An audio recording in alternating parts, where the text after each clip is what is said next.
isang mapapalang araw, isang talong at 2 itlog kung napapansin nyo yung aking gagawin. Hindi ako magtotorta kasi nga isa lang yung itlog at 5 kami dito sa bahay. So yung isang yan at 2 itlog ay sasakto na sa amin, lahat kami ay makakakainan yan.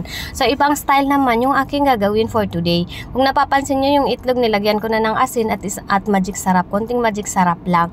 At yan, haluin natin ng maigi para yung asin naman ay matunaw. And nagpainit na ako ng kawali. So ayan, habang pinapainit ko yung kawali na yon ay ini-slice ko na yung talong.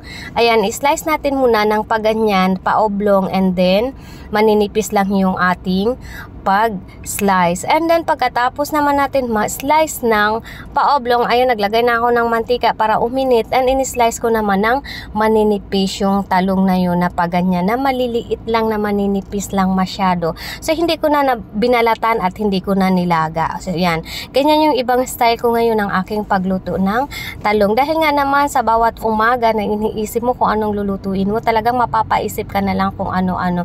And then successful naman yung ating naisip dahil nga napakasarap ng ating nailutong almusal for today.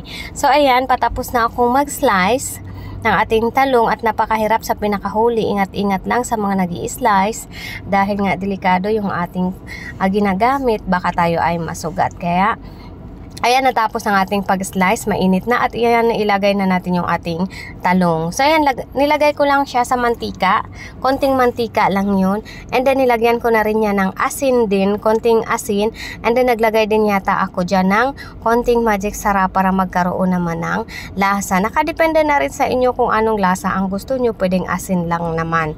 So ayan, hinayaan ko munang maluto hanggang sa yan, inahon ko na at ihalo ko na sa itlog. Yung iba naman, pagkatapos maluto, hindi na nila iahon, ilagay na lang yung itlog na yan. Pwedeng ganun din. Pero ibang way naman yung aking paggawa. Inahon ko muna yung talong, hinalo ko muna sila sa itlog. Pinaghalo ko muna, pinagsama ko muna yung itlog at saka yung ating talong. Kasi yun nga yung sabi ko, pwede mong hindi mo na ahonin yun. Diretso mo nang ilagay yung itlog na yan. And then ayan, kasi nga kaya ko inahon kasi nga paunti-unti kong gagawin, hindi ko inisa. So ayan yung ginawa ko. Tigda 2 scoop muna ang nilagay ko sa scoop na yan, pang scoop na yan, tinakal ko. Kasi nga marami kami kakain yan. Biruin nyo, isang itlog, lahat na kami makakakain yan. So ayan. Yan lang yung ginawa ko. Dahil nga gagawin ko siyang parang omelette. O diba?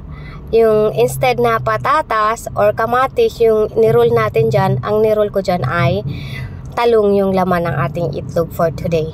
O diba? Ang galing ng ating naisip. Kaya sa mga nanay na nahihirapan sa mga iniisip nilang araw-araw, kada umaga mag-iisip ng uulamin, ayan, pag may itlog pwede tayong makagawa ng ganyan. Kung hindi malunggay, pwedeng kapag may isang talong na tayo. So ayan yung aking ginawa. Ayan, o diba? O, sa isang piraso na yan, kung hindi ka malakas kumain, pwede ng 2 ang kumain. So, yun yung aking ginawa. So, hanggang sa maubos yan, ganun lang din ang ginawa ko. And then, ang ipapartner namin dyan ay fried rice. Magpa-fried rice din ako. Ayan. So, pagkatapos nyan lahat, ipe-prepare ko naman yung aking mga gagamitin sa fried rice. Kasi wala naman kaming mga ibang ingredients na gagamitin sa fried rice. Kung di ang gagamitin ko lamang ay mamaya makikita nyo kung ano yung aking gagamitin sa aking fried rice. Ayan, nirurul ko pa rin hanggang sa maubos yan. Yan, tapos mamaya, ang ginawa ko pa niyan, hinati-hati ko para lahat kami. Yung isang piraso, pinag-cut-cut ko na yan siya ng medyo pahaba, paslanting yung aking pag-cut. Pero hindi ko na yun na-videohan yung aking pag-cut kasi huli ko na lang din naisip yung mga pa-cut-cut na style na yun na ginawa ko. Hindi ko diniretso na parang iserve ko na ng ganyan.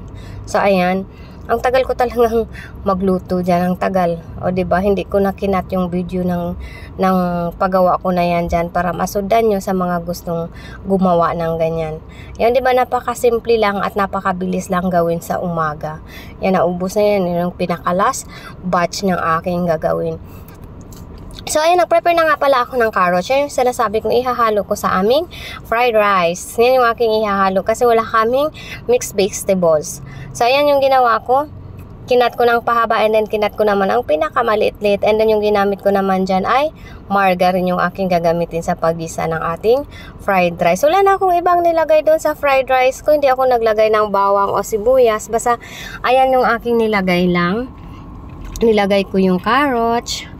Ayan, masustansya para sa ating lahat ang carrots. Kailangan natin lahat yan. Kaya dapat siya nga pala, niluto ko muna ng maigi yung carrots bago ko inilagay yung ating kanin sa ating carrots bago ko pinaghalo. So, ayan yung aking fried rice for today. Thank you so much. Hanggang sa muli, sana makapulot kayo ng aras sa aking na-share for today. Thank you for watching and God bless to all of us. Be kind!